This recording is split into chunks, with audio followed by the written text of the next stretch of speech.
parfait. Bonsoir tout le monde. Je m'appelle Osias. J'ai l'honneur de clôturer cette magnifique soirée d'éloquence en abordant le sujet concernant la présence du Vlaams Belang sur les listes électorales en Flandre.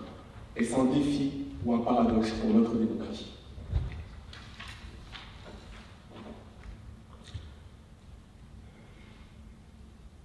Est-ce que vous l'entendez? Est-ce que vous l'entendez? En Italie, en Suède, en Hongrie, en Slovaquie, et la semaine dernière, chez nos voisins, aux Pays-Bas. Moi, je l'entends au loin, le bruit des bottes. Vous ne l'entendez toujours pas? Laissez-moi vous emmener au cœur de cette mélodie. Imaginez un ballet poétique, politique, dans lequel le Vlaams Belang et ses compères, tels des danseurs controversés, entrent en scène. La piste de danse est prête, le décor démocratique est plié, mais au loin, le bruit des bottes se fait ressentir, évoquant les échos sombres du passé. Ce ballet que je vais vous conter va se dérouler en 3 actes, et se finira par un épilogue riche en enseignements. Acte 1, un protagoniste controversé. Le Vlaams Belang, anciennement Vlaams Blok, incarne un murmure inquiétant, rappelant une époque où le racisme et l'extrémisme étaient des partenaires de danse indésirables. Les élections de 2019 ont vu ce murmure se transformer en bourdonnement, recevant un soutien significatif, reflétant une réalité politique changeante.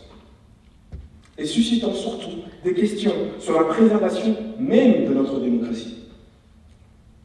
Le fondement de cette montée des extrêmes réside dans la manière dont ces partis abordent les citoyens. Ils jouent sur la peur de l'autre, la peur du changement, la peur le changement de dite tradition, l'insécurité, l'immigration, sans jamais, au grand jamais, aborder les véritables causes et problèmes des citoyens. Leur rhétorique, bien que polie pour la scène politique et les marques de pouvoir, reste teintée d'un radicalisme et d'un refus de la différence. Cela nous rappellerait presque les époques obscures de notre histoire. Finalement, ce bourdonnement se transforme en grondement. Le cordon sanitaire, jadis hissé, telle une valeur fondamentale, se délie. Certains sont prêts à danser avec ce personnage. Faut-il vraiment en arriver là pour récolter quelques voix? Acte 2. Une danse délicate pour la démocratie. Rappelons-nous, la démocratie est une danse qui exige la participation de tous. Mais rappelons-nous aussi que le Vlaams Belang est le représentant du mouvement flamand et lutte pour l'indépendance d'un État flamand. Un parti qui, je cite, se situe à droite, sans complexe, se veut conservateur de leurs traditions, de leurs valeurs et de leurs normes. Un parti pour qui l'indépendance flamande est la meilleure garantie pour sauvegarder la prospérité flamande et l'avenir de ce peuple. Ces mots que je viens de vous lire sont les premiers mots que vous lirez en vous connectant sur le site du Vlaams Belang. Ainsi, en raison de ces positions, la présence de ce parti sur les listes électorales relève d'un réel défi pour la démocratie, car son seul but est d'anéantir le titre premier de notre Constitution. Pourtant, la démocratie repose aussi sur la représentation des diverses opinions de notre société. Est-ce qu'un parti pourrait en revenir à être interprété comme une restriction de notre diversité de points de vue, d'opinions? Nous sommes donc bel et bien face à un paradoxe. Ce paradoxe réside dans la nécessité de garantir la liberté d'expression et de représentation de tous, tout en veillant à ne pas compromettre les valeurs fondamentales de notre démocratie. La présence des partis d'extrême droite alimente les tensions sociales. La remise en question constante de nos institutions et de nos valeurs, celles qui sont démocratiques. Telle est donc la beauté de la démocratie. Parce que c'est une danse qui autorise et qui permet la remise en question constante de ses propres codes, de ses propres valeurs et de sa propre existence. Il est donc crucial de surveiller et de comprendre toutes ces dynamiques pour préserver les principes mêmes de la démocratie et promouvoir des débats politiques sains. Acte 3. Illuminer les ténèbres.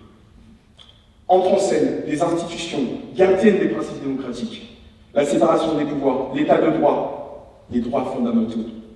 Des piliers sur lesquels reposent nos institutions. Elles veillent à ce que la démocratie ne soit pas éclipsée par des intérêts particuliers. Avec des débats responsables, menés par des politiques responsables, des débats éclairés, qui vont nous servir de guide vers des solutions éclairées et inclusives. Des discussions sur des questions cruciales, qui transcendent les agendas électoraux à court terme. Et ce quatrième pouvoir, les médias. En tant qu'observateurs, ils occupent le devant de la scène. Leur responsabilité est d'apporter et d'investiguer sur les questions cruciales, fournir aux citoyens une information impartiale, complète. Dans une démocratie bien éclairée, les médias sont des projecteurs qui mettent en lumière notre réalité, avec une vigilance accrue pour les citoyens.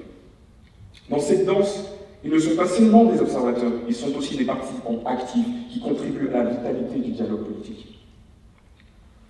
Au cœur de cet acte, et au centre même de ce ballet, l'éducation civique va s'ériger en héros. Les citoyens bien informés sont les gardiens vigilants de la démocratie, capables de discerner les véritables discours des discours trompeurs. Nous en sommes déjà arrivés à notre épilogue, les élections comme rideau final. Les élections à venir vont représenter un dénouement pour notre chorégraphie. Chaque citoyen est appelé à jouer son rôle, à déterminer la direction de ce scénario démocratique.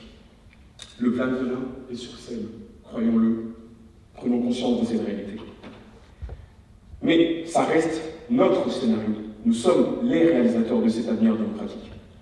L'écho des extrêmes est très puissant et représente un réel défi. Mais la démocratie, comme la maîtrise de toute danse, est un combat, une performance constante. Rien n'est acquis éternellement. L'écrivain Max Frisch disait « Je me méfie plus du bruit des pantoufles que du bruit des bottes ». En exprimant cela, il veut nous montrer son inquiétude profonde face à la passivité, à l'indifférence, plutôt qu'à l'action ouverte de ceux qui ont le pouvoir. Mais dites-le-vous bien, la vérité c'est que ceux qui ont le pouvoir, c'est nous, ici, dans cette assemblée, les citoyens. Il est temps pour nous de répondre au bruit des bottes, par un bruit bien plus fort, un chant bien plus puissant, audible de tous, le chant de notre engagement démocratique.